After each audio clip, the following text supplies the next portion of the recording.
शांति ने ऊबकर कागज के टुकड़े टुकड़े कर दिए और उठकर अनमनी सी कमरे में घूमने लगी। उसका मन स्वस्थ नहीं था। लिखते लिखते उसका ध्यान बंट जाता था।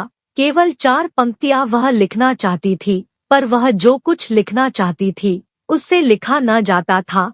भावावेश में कुछ का कुछ लिख जाती थी। 6 पत्र वह फाड़ चुकी थी, यह 7वां था। घूमते घूमते वह चुपचाप खिड़की में जा खड़ी हुई। संध्या का सूरज दूर पश्चिम में डूब रहा था। माली ने क्यारियों में पानी छोड़ दिया था और दिन भर के मुरझाए फूल जैसे जीवनदान पाकर खिल उठे थे।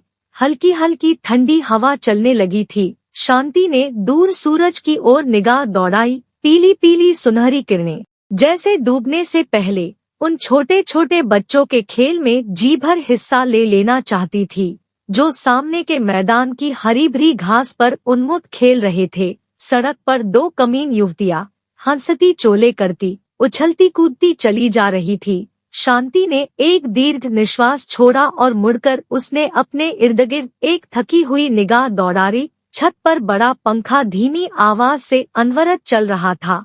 दरवाजों पर भारी पर्दे हिल रहे थे और भारी कोच और उन पर रखे हुए रेशमी गद्दे, गलीचे और दरमियान में रखे हुए छोटे छोटे अटकोने मेज और उन पर पीतल के नन्हे हाथी और फूलदान।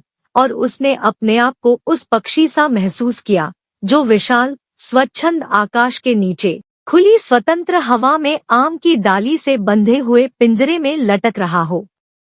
तभी नौकर उसके छोटे लड़के को जैसे बरबस खींचता सा लाया। धोबी की लड़की के साथ वह खेल रहा था। आव देखा न ताव और शांति ने लड़के को पीट दिया। क्यों तू उन कमीनों के साथ खेलता है? क्यों खेलता है तू, इतने बड़े बाप का बेटा होकर? और उसकी आवाज चीख की हद को पहुंच गई। हैरान से खड़े नौकर ने बढ़कर जबरदस्ती बच्चे को छुड़ा लिया। शांति जाकर धम से कोच में धंस गई और उसकी आंखों से अनायास ही आंसू बह निकले। तब वहीं बैठे बैठे उसकी आंखों के सामने अतीत के कई चित्र फिर गए। उसके पति तब लॉन्ड्री का काम करते थे, बाइबल सोसाइटी के सामने, जहां आज एक दंदानसाज बड़े धड़ल्ले से लोगों के दांत उखाड़ने में निमग्न रहते हैं। उनकी लॉन्ड्री थी, आय अच्छी थी, पर खर्च भी कम न था। 35 रुपया तो दुकान का किराया ही देना पड़ता था और फिर कपड़े धोने और इस्त्री करने के लिए जो तबेला ले रखा था उसका किराया अलग था। इसके अतिरिक्त धोबियों को वेतन, कोयले, मसाला और 100 दूसरे पचड़े। इस सब खर्च की व्यवस्था के बाद जो थोड़ा बहुत बचता था उससे बड़ी कठिनाई के साथ घर का खर्च चलता था। और घर उन्होंने दुकान के पीछे ही महिलाल स्ट्रीट में ले रखा था। महिलाल स्ट्रीट जैसी अब है वैसी ही तब भी थी। मकानों का रूप यद्यपि इन 10 वर्षों में कुछ बदल गया है, किंतु मकानों में कुछ अधिक अंतर नहीं आया। अब भी इस इलाके में कमीन बसते हैं और तब भी बसते थे। सील भरी अंधेरी कोठरियां चमारों, धीवरों और शुद्ध हिंदुओं का निवास स्थान थी। एक ही कोठरी में रसोई, बैठक, शयनगृह, और वह भी ऐसा जिसमें सास ससुर, बेटा बहू, लड़कियां लड़के सब एक साथ सोते हों। जिस मकान में शांति रहती थी उसके नीचे टेंडी चमार अपने 8 लड़के लड़कियों के साथ रहता था। दूसरी चौड़ी गली में मारवाड़ी की दुकान थी और जिधर दरवाजा था उधर भंगी रहते थे।